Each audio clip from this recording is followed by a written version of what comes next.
Welcome to Trench Diaries. This is The Giant Dressed in Grey, Chapter 11. Retreat towards Upperville. The following morning we received reports that the enemy in heavy force was advancing from Leesburg in the direction of Union. Thither we marched at once, arriving just in time to occupy a naturally strong position about a mile and a half from the little village. Scarcely had our artillery got ready for action when the Yankees made their appearance, and there began a lively cannonade with spirited sharpshooting, the latter doing little damage to either party, as the high stone fences which enclosed the fields in this part of Virginia afforded protection to both sides. The Federal cavalry being far superior in numbers to our own, and our scouts reporting the approach of a strong infantry force, whose glistening bayonets indeed we could already see in the far prospect, it seemed almost certain that, after some little resistance, we should be compelled to retire. The Yankees, however, appeared to have their reasons for not moving too rapidly forward, and so the day passed in comparative inaction, the whole resembling, with its slow maneuvering of troops and regular firing, the operations of a sham fight or a field day of volunteers. Stuart and Fitz Lee, with the officers of their respective staffs, had taken their position on a gigantic rock, from which they had an excellent view of the movements of the Yankees, and could observe with perfect security the effect of the incessant explosions of the shells that were exchanged between our own guns and those of the enemy. We had the opportunity here of witnessing one of those daring feats which Pelham was so constantly performing. He had been greatly annoyed during the day by a squadron of Federal cavalry which operated with great dash against his batteries, rapidly throwing forward their sharpshooters and as rapidly withdrawing them after their muskets had been discharged behind a piece of wood which completely hid them from view. This they did before Pelham could get a shot at them, and they had already killed or disabled many of his horses when our gallant major, losing all patience, suddenly advanced with one of his light howitzers at full gallop towards the wood, where the horses were unhitched and the piece drawn by hand through the impeding undergrowth, which rendered further progress of the horses impossible. From our position, which was some distance to the right of the batteries, we could plainly see the Yankee squadron, which had come very quietly to a halt without the slightest suspicion that a cannon loaded with double charge of canister was directed upon them from a point only a few hundred yards off. All at once the thunder of the howitzer was heard, and its iron hail swept through the ranks of the Yankees, killing 8 of their number, among whom was the color-bearer, wounding several others, and putting the rest to flight in hopeless stampede. Pelham and his cannoneers now emerged from the wood in a run, bringing with them many captured men and horses and the Federal standard amid loud shouts of applause. Before the Yankees could recover from their astonishment, the howitzer was removed, the horses were hitched to it again, and it had arrived safely at the battery. With the approach of evening, the firing ceased, and as the smoke of the campfires rising all along the Federal lines clearly indicated that it was not the enemy's intention to push on further during the night, Stuart gave orders for his command to encamp about a mile beyond Union, after having established a strong cordon of pickets in front of the village. The general and his staff bivouacked near the extensive plantation of a Mr. C, at whose house we supped luxuriously, our host serving up for us a gigantic saddle of Virginia mutton which might have rivaled any of the famous Southdowns of Old England. Peacefully broke the morning of Sunday, the 3rd of November, a rich, soft day, with all the splendor of the autumnal sunshine and all the quietude of the Christian Sabbath, till, instead of the sweet church bells from the neighboring village calling us to the house of God, we caught the summons to the field in the rattle of musketry and the roar of cannon. It would have been exceptional indeed if, confronting the enemy so closely, we had not been compelled to fight on this day of rest, for it is remarkable that many of the most important and sanguinary engagements of the war in America, Chancellorsville and others, were fought on Sunday. The enemy commenced his attack on us at an early hour with great vigor. A double line of tirailleurs advanced in excellent order. 4 batteries opened upon our guns from different points. The air shook with the continuous roar of the cannonade. On every side the bullets buzzed like infuriated insects. On the whole, the outward signs were rather those of a great battle than of a mere cavalry combat. This day the enemy's artillery was admirably well served, and its effect was very dreadful. Just as I rode up to a battery which was answering as rapidly as possible the Yankee fire, a hostile shell blew up one of our caissons, killing and wounding several of the men and stunning me completely for several minutes.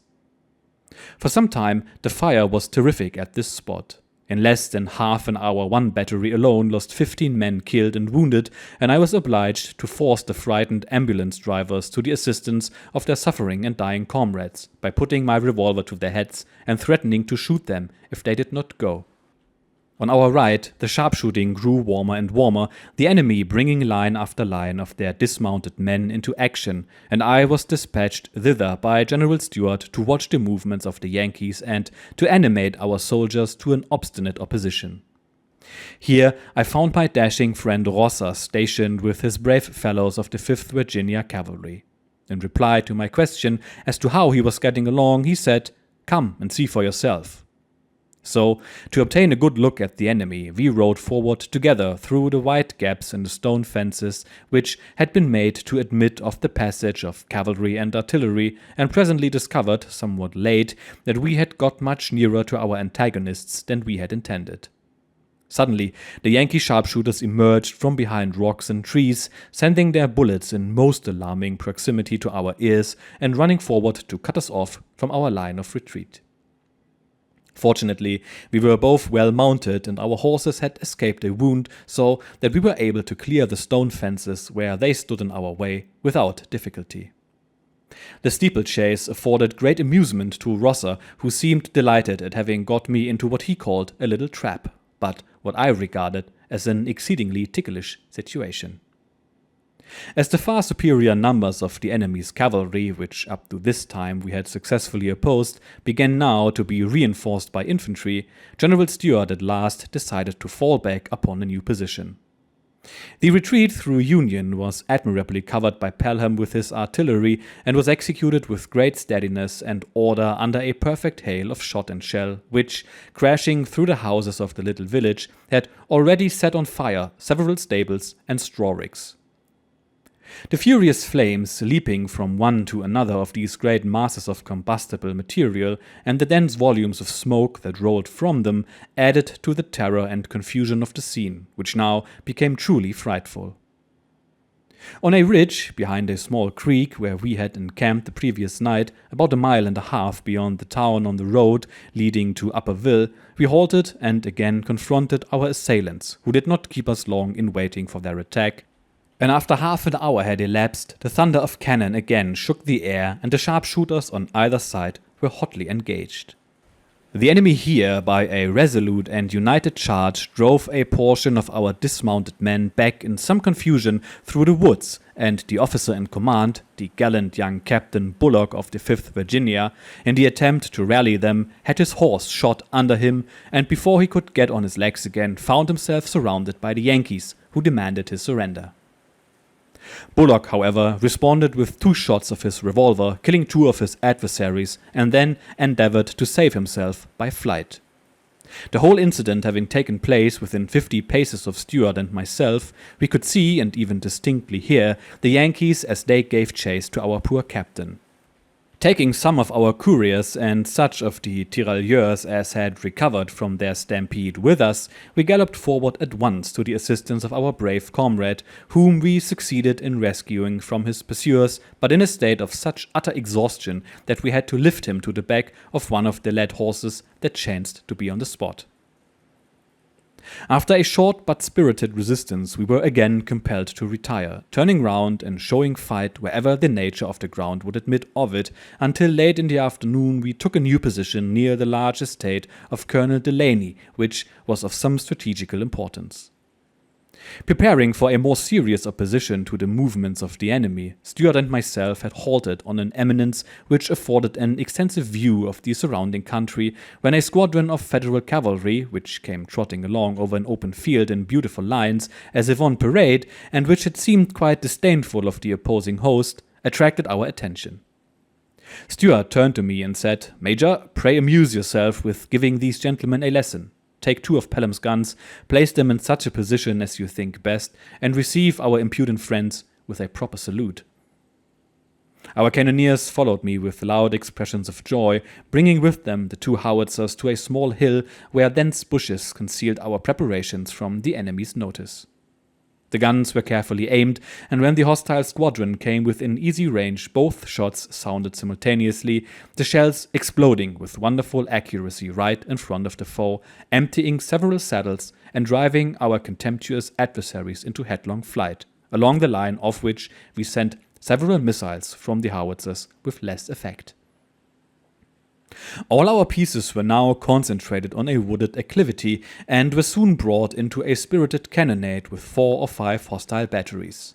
As usual, General Stuart and his staff exposed themselves for several hours continuously to the hottest fire. Shells and solid shot fell around us on all sides, covering us with dust and dirt, and tearing the splinters from the trees right and left, and I could not comprehend how any of us escaped death. The scene was one of the wildest and grandest confusion and destruction. Men were falling killed or wounded on every hand. Wounded horses galloped hither and thither, and the numerous herds of cattle, which hail until that Sunday grazed peacefully in their wide pastures, brought up to the highest pitch of brute frenzy by the first battle they had ever known, ran about in frantic terror and excitement.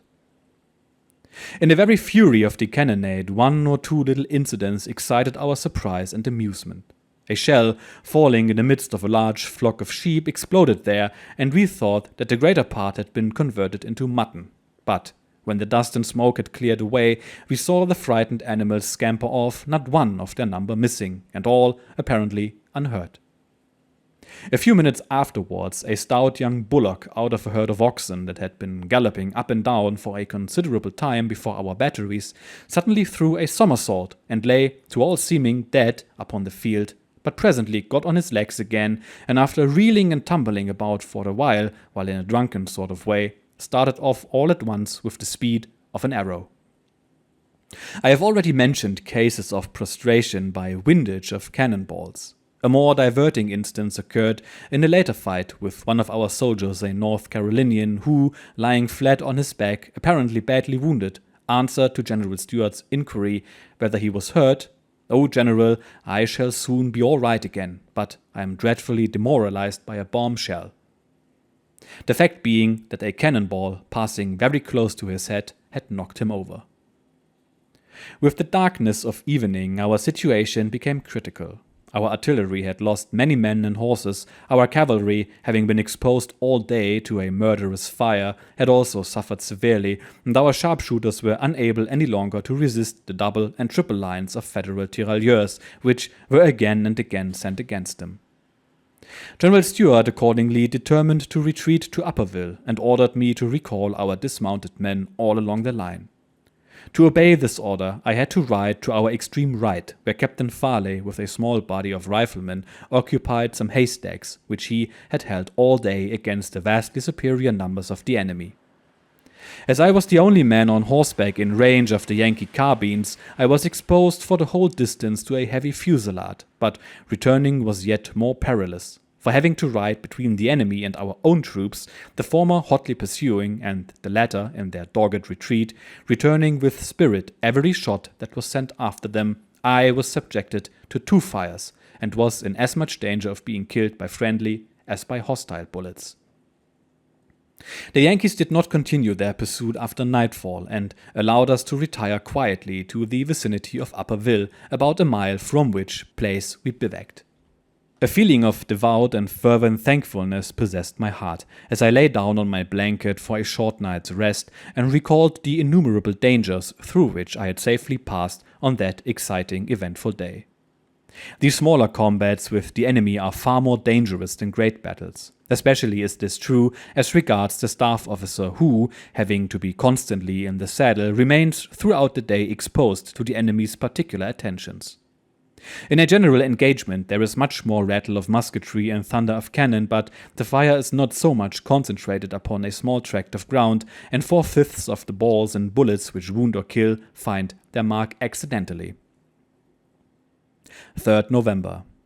Fighting was renewed the following morning, and the tremendous hosts of the Yankees advancing upon us across the fields, which I could compare only to a mighty avalanche, seemed likely to crush everything before them. But the gallant fellows of Fitz-Lee's brigade stood the shock of their attack nobly and succeeded for the time in checking the onward movement of their columns.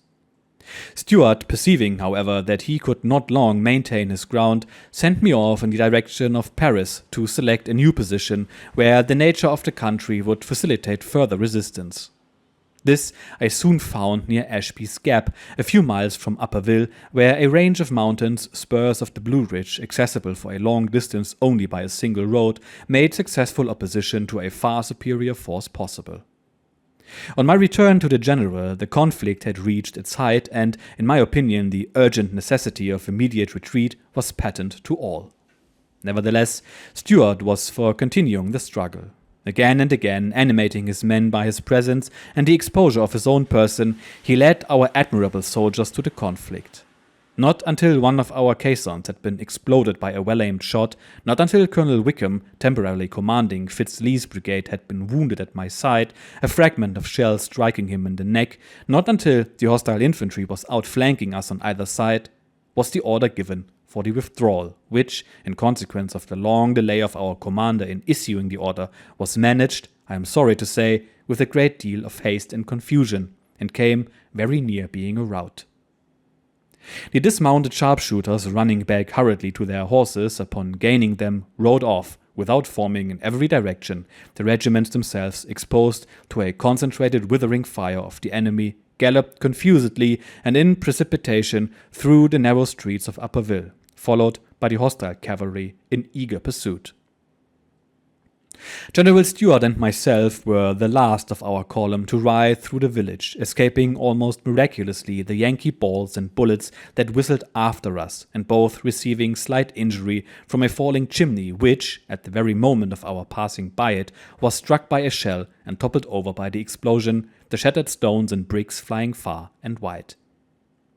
We had not left the village when the enemy entered it on the opposite side, and yet many heroic young ladies, regardless of the great danger, ran out of the houses to wave a last farewell to us with their cambric handkerchiefs, and, what was better still, to seek out amidst this fearful tempest of shells and bullets our poor wounded, who, unable to follow their flying comrades, were lying about in their agony anywhere in the dusty streets. Too much credit cannot be given to Pelham for the great forethought and coolness with which he had taken his artillery along a little bypath around the village to a point about a mile distant, where, placing his guns in a favorable position, he skillfully covered our retreat and, by the accuracy and rapidity of his firing, saved us from greater disaster. My brave friend was himself hard at work in his shirt sleeves, taking a hand with the cannoneers in loading and aiming the pieces. Meanwhile, the united efforts of General Stuart and the members of his staff had availed to put a stop to the stampede. Our regiments were reformed and our lines re-established, but the scene was still frightful. Wounded men on foot were limping to the rear or riding two on one horse. Wounded animals were galloping wildly over the field. Ambulances and army wagons were being hurried along the road, on which was concentrated a heavy fire of the hostile batteries, and over which canister and shell were howling in the air or ricocheting on the hard, dry ground.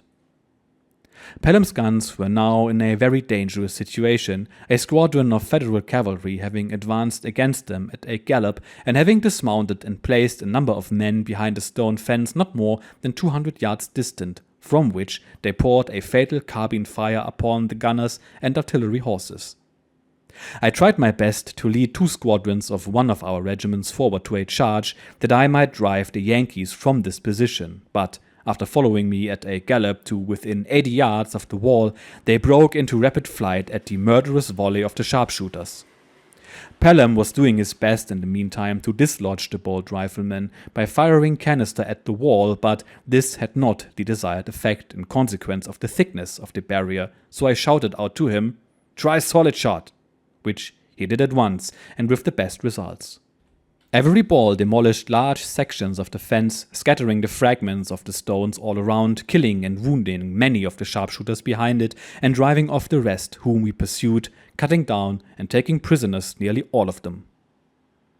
About 6 o'clock in the evening we arrived at the heights near Ashby's Gap, from which we could overlook the whole lower country towards Upperville.